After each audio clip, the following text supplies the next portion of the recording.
Welcome to next lesson in AC circuits.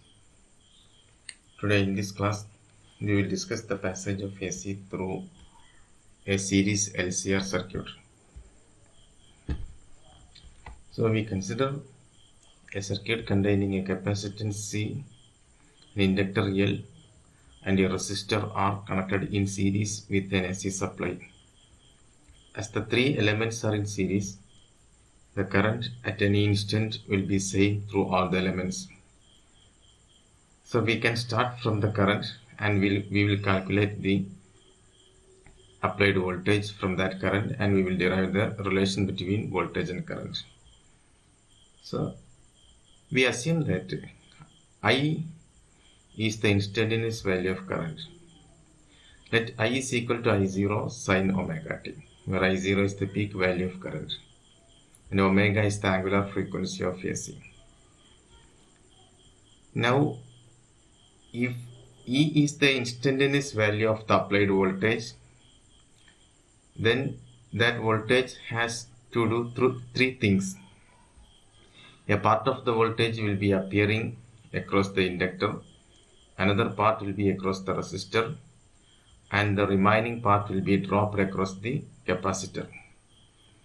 And the drop across inductor will be L into di by dt, across the resistance it is IR, and across the capacitance it is Q by C, where Q is the instantaneous value of charge on the capacitor. Also, if I is the current, Q is equal to integral I dt. That is equal to integral of I0 sin omega t dt, because we have already assumed I is equal to I0 sin omega t. Now integral of sin omega t dt is minus cos omega t by omega. Therefore Q equals minus I0 by omega cos omega t. And di by dt is equal to I0 into d by dt of sin omega t. It is omega cos omega t. So it is omega I0 cos omega t.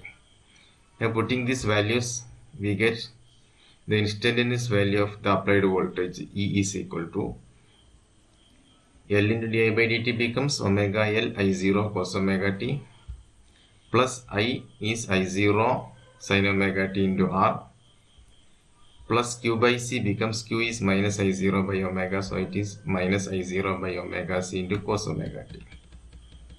That is equal to I0 can be taken out, I0 into, there is R sin omega t, plus here there is omega L cos omega t, here minus 1 by omega C cos omega t.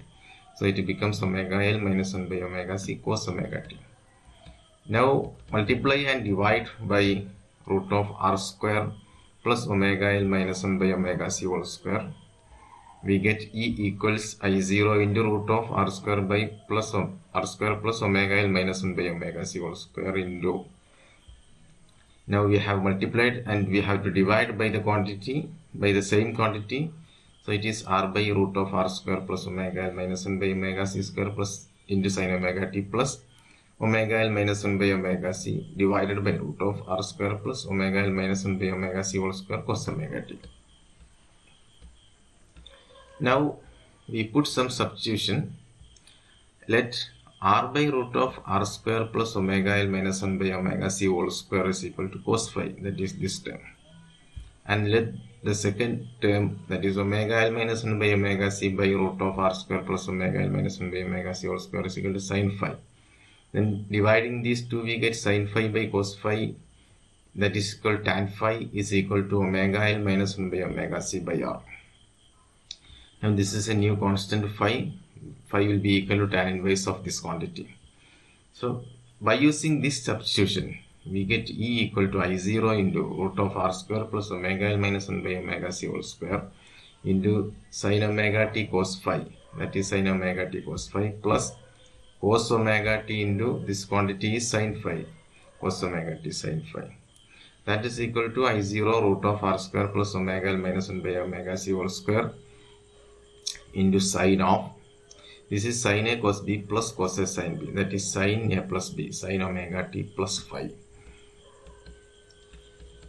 Now the peak value of applied voltage happens when sin omega t plus phi is equal to 1. representing this peak value as E0, we get E0 equal to I0 into root of R square plus omega L minus 1 by omega C whole square.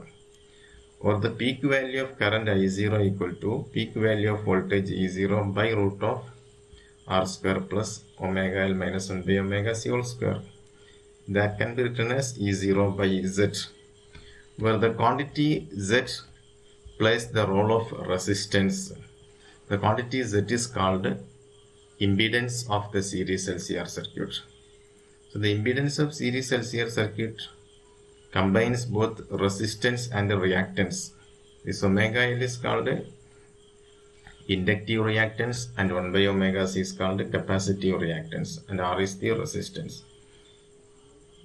This is similar to the Ohm's law. I is equal to E by R. So the unit of impedance is ohm. By using this definition of E0, the equation for instantaneous value of voltage, that is this equation, this can be written as E equal to E0 into sin omega t plus phi. So we get E equals E0 into sin omega t plus phi. That is equation number 2. So equation number 1, we have assumed I equal to I0 sin omega t, and in equation 2 we obtained E equal to E0 sin omega t plus phi. So from 1 and 2 we see that there is a phase difference of phi between the applied voltage E and the current I, and that phase difference phi is tan inverse omega L minus 1 by omega C by R. Now depending on the relative values of this XL and XC, XL is omega L and XC is 1 by omega C. Depending on their relative values, the phase difference phi can be positive, negative or 0. So the first case is if omega L is positive. If omega L is greater than 1 by omega C, or if the inductive reactance is greater than capacitive reactance, then phi will be positive. So we can see that the applied voltage E leads the current I by a phase of phi, given by tan inverse omega L minus 1 by omega C by R. And if XL is less than XC, that is if capacitive reactance is more than inductive reactance, then from this one phi will be negative. It means that the applied voltage will be lagging the current by a phase of phi. And the last one is the case 3. If omega L is equal to 1 by omega C, that is capacitive and inductive reactances are equal, then phi will be equal to 0. Here both current and voltage are in phase, and this is a more important case that will be discussed in the next lesson, and we will discuss the resonance in connection with this case. So this is the treatment of current through a series LCR circuit. So the same result can be obtained by using vectorial method. Using the vectorial method, we will represent the different voltages as vectors. So the applied EMF has 3 components. It is first one is the drop across resistance, that is I0R. It will be in phase with the current I0. And the drop across inductor, that is omega L into I0, which will be leading the current by a phase of pi by 2. And drop across capacitor, that is 1 by omega C into I0, and it will be lagging behind the current by a phase of pi by 2. So we are representing these 3 voltages in 3 directions. I0R along the horizontal direction, that is along the direction of current. Then omega L into I0, that is the vector OQ, it is leading the I0R by pi by 2, and I0 by omega C, which is the vector shown in the negative direction, negative y direction, and it is lagging I0R by a phase of pi by 2. So we see that I0 by omega C and I0 omega L are having a phase difference of 180 between them. So they will cancel partially, and we will get a resultant vector of omega L minus 1 by omega c I0. And this omega L minus 1 by omega c is acting at an angle of 90 degree with I0R.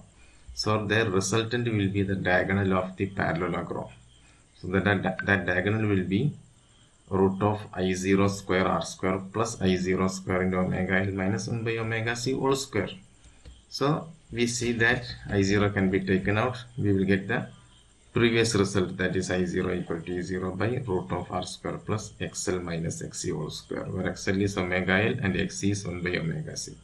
Also the phase difference phi can be obtained from the same diagram, because tan phi is equal to XP by OP, that is XP is omega L minus 1 by omega c into I0 and OP is I0R. So I0 and I0 gets cancelled. We get tan phi is equal to omega L minus 1 by omega c by R, or phi is equal to tan inverse omega L minus 1 by omega c by R. So the same result can be obtained by using the vectorial method in a more easy manner. So thank you for watching this video.